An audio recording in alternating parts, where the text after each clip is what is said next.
ಎಲ್ಲರಿಗೂ ನಮಸ್ಕಾರ. ಈ ವಿಡಿಯೋದಲ್ಲಿ ತುಂಬಾ ಹೆಲ್ದಿ ಆಗಿರುವಂತ ರೆಸಿಪಿನ ಶೇರ್ ಮಾಡ್ತಾ ಇದ್ದೀನಿ.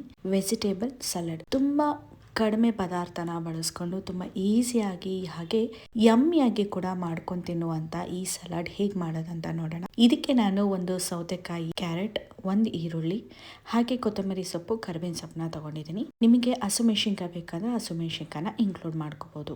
ಮೊದಲು ಈ ರೀತಿಯಾಗಿರುವಂತ ಸೌತೆಕಾಯಿನ ತಗೊಂಡು ಎರಡು ಕಡೆ ಇರುವಂತ ತುದಿನ ಫಸ್ಟ್ ಕಟ್ ಮಾಡಿ ಕ್ಲೀನ್ ಮಾಡ್ಕೋಬೇಕು. ಆನ್ಲೈನ್ ಅಲ್ಲಿ ನಮಗೆ ಈ ಪೀಲರ್ ಸಿಗುತ್ತೆ. ನೂಡಲ್ಸ್ ತರ ಪೀಲ್ ಮಾಡಬಹುದು, ಹಾಗೆ ಸಿಪ್ಪೆನೂ ಕೂಡ ಪೀಲ್ ಮಾಡಬಹುದು. ಎರಡು ರೀತಿಯಾಗೂ ಕೂಡ ಪೀಲರ್ ನ ಯೂಸ್ ಮಾಡಬಹುದು. ಸೊ ಇದನ್ನ ನೀವು ತಗೊಂಡು ಈ ರೀತಿಯಾಗಿ ತರಕಾರಿಗಳನ್ನ ಪೀಲ್ ಮಾಡ್ಕೋಬೇಕು. ಮೊದಲು ಸೌತೆಕಾಯಿನ ಪೀಲ್ ಮಾಡ್ಕೊಂಡಿದ್ದಾಗಿದೆ. ಇವಾಗ ಕ್ಯಾರೆಟ್ ನ ಪೀಲ್ ಮಾಡ್ಕೋಬೇಕು. ಹಾಗೆ ಈ ರೀತಿಯಾಗಿ ಪೀಲ್ ಮಾಡಿದ ನಂತರ ಈ ರೀತಿಯಾಗಿ ನಾವು ನೂಡಲ್ಸ್ ತರ ಅದನ್ನೆಲ್ಲ ರಿಮೂವ್ ಮಾಡ್ಕೊಂಡಿದ ನಂತರ ಹಾಗೇನೂ ಕೂಡ ಸೈಡ್ ಡಿಶ್ ಅಲ್ಲಿ ತಿನ್ಬೋದು. ಯಾವಾಗ್ಲೂ ಊಟಕ್ಕೆ ಈ ರೀತಿಯಾಗಿ ಪೀಲ್ ಮಾಡ್ಕೊಂಡು ಕೂಡ ತಿನ್ಬೋದು. ತುಂಬಾನೇ ಚೆನ್ನಾಗಿರುತ್ತೆ. ಇನ್ನು ಇದಕ್ಕೆ ಕರಿಬೇವಿನ ಸೊಪ್ಪು, ಕೊತ್ತಂಬರಿ ಸೊಪ್ಪನ್ನ ಎಷ್ಟಾಗುತ್ತೋ ಅಷ್ಟು ಸಣ್ಣದಾಗಿ ಹೆಚ್ಚಿ ಆದ ನಂತರ ಈರುಳ್ಳಿನ ಈ ರೀತಿಯಾಗಿ ಸಣ್ಣದಾಗಿ ಉದ್ದವಾಗಿ ಹೆಚ್ಚಿದ್ರೆ ಇವಾಗ ನಾವು ಆಲ್ರೆಡಿ ನೂಡಲ್ಸ್ ತರ ಏನು ಕ್ಯಾರೆಟ್ ಮತ್ತೆ ಸೌತೆಕಾಯಿನ ಹೆಚ್ಚಿಟ್ಕೊಂಡಿದ್ವಿ ಅದಕ್ಕೆ ಮ್ಯಾಚ್ ಆಗುತ್ತೆ. ಸೊ ಈರುಳ್ಳಿನೂ ಕೂಡ ಎಷ್ಟಾಗುತ್ತೋ ಅಷ್ಟು ಸಣ್ಣದಾಗಿ ಉದ್ದುದವಾಗಿ ಹೆಚ್ಕೋಬೇಕು. ಆ್ಯಂಡ್ ಒಂದು ದಪ್ಪಾಗಿರುವಂಥದ್ದನ್ನ ತಗೊಂಡ್ರೆ ಈ ರೀತಿಯಾಗಿ ನೀಟಾಗಿ ಸಿಗುತ್ತೆ. ಇನ್ನು ಇವಾಗ ಸೌತೆಕಾಯಿ ಹಾಗೆ ಕ್ಯಾರೆಟಿನ ಜೊತೆಗೆ ಈರುಳ್ಳಿನೂ ಕೂಡ ಹೆಚ್ಚಿರುವಂಥದ್ದನ್ನ ಹಾಕೊಂಡು ಇದನ್ನು ಕೂಡ ಸ್ವಲ್ಪ ಕೈಯಲ್ಲೇ ಸ್ಮ್ಯಾಶ್ ಮಾಡ್ಕೋಬೇಕು. ಆವಾಗ ಈ ರೀತಿಯಾಗಿ ಬಿಡಿ ಬಿಡಿಯಾಗಿರುತ್ತೆ. ಇನ್ನು ಕರಿಬೇವಿನ ಸೊಪ್ಪು, ಕೊತ್ತಂಬರಿ ಸೊಪ್ಪನ್ನ ಹಾಕೊಳ್ಳಿ.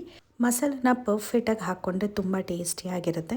ಮೊದಲು ಇದಕ್ಕೆ ಖಾರಕ್ಕೆ ತಕ್ಕಂತೆ ಖಾರದ ಪುಡಿ, ಹಾಗೆ ಚಿಟಿಕೆಯಷ್ಟು ಅರಿಶಿಣ, 1/4 ಟೇಬಲ್ ಸ್ಪೂನ್ ಆಗೋಷ್ಟು ಧನಿಯಾ ಪುಡಿ, 1/4 ಟೇಬಲ್ ಸ್ಪೂನ್ ಆಗೋಷ್ಟು ಮೆಣಸಿನ ಪುಡಿ, ಜೀರಿಗೆ ಪುಡಿ, ಹಾಗೆ ಇದಕ್ಕೆ 1/4 ಟೇಬಲ್ ಸ್ಪೂನ್ ಆಗೋಷ್ಟು ಗರಂ ಮಸಾಲ, ರುಚಿಗೆ ತಕ್ಕಷ್ಟು ಉಪ್ಪು. ಆಮೇಲೆ ಖಾರದ ಕಡಲೆ ಬೀಜನೂ ಕೂಡ ಹಾಕೋಬಹುದು. ತುಂಬಾ ಟೇಸ್ಟಿ ಆಗಿರುತ್ತೆ.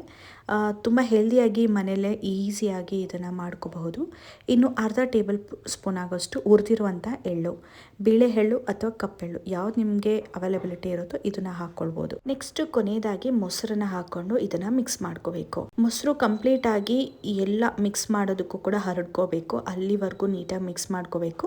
ಅಕಸ್ಮಾತ್ ಏನಾದ್ರೂ ಮೊಸರು ಕಡಿಮೆ ಇದೆ ಅಂತ ನಿಮ್ಗೆ ಏನಾದ್ರೂ ಅನ್ಸಿದ್ರೆ ನೀವು ಮೊಸರನ್ನು ಕೂಡ ಹಾಕೋಬಹುದು. ಇನ್ನು ಇವಾಗ ನೀಟಾಗಿ ಮಿಕ್ಸ್ ಮಾಡಿದ ನಂತರ ಗಾರ್ನಿಶ್ಗೆ ಮೇಲ್ಗಡೆ ಖಾರದ ಕಡಲೆ ಬೀಜ ಹಾಗೆ ಎಳ್ಳನ್ನ ಹಾಕೊಂಡಿದ್ದೀನಿ. ತುಂಬಾ ಟೇಸ್ಟಿಯಾಗಿ ಹಾಗೆ ಹೈ ಫೈಬರ್, ಹೈ ಪ್ರೋಟೀನ್ ಇರುವಂತ ಸಲಾಡ್ ರೆಡಿ ಆಯ್ತು. ಹೆಲ್ದಿಯಾಗಿ ಹಾಗೆ ವೆಯ್ಟ್ ಲಾಸ್ ಮಾಡೋರು ಈ ಸಲಾಡ್ ನ ಮಾಡ್ಕೊಂಡು ತಿನ್ನೋದು ತುಂಬಾ ರುಚಿಯಾಗಿರುತ್ತೆ.